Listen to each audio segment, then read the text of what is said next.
今天带大家了解一下阿瑞克斯的6轴数控穿孔机。大家知道6轴是指哪6轴吗？那我今天就告诉你们。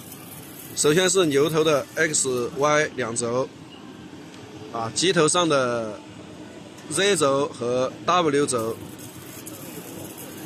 下面的摇篮的 AB 轴，我们可以在系统上可以看到，这6轴都是联动。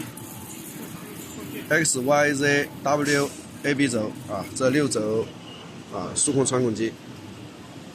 这款机是为发动机叶片打造的专机，带了24把刀库。我们可以看一下转台上面的叶片样品，我们可以发现叶片上面的孔基本上都是斜孔，而且多半是在行腔里面。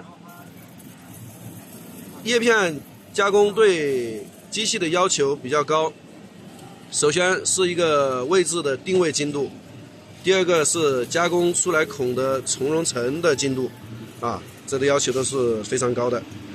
这款机不光是6轴加工，而且高频也采用的全新的高频，加工出来的从容层精度非常好，完全可以满足叶片加工。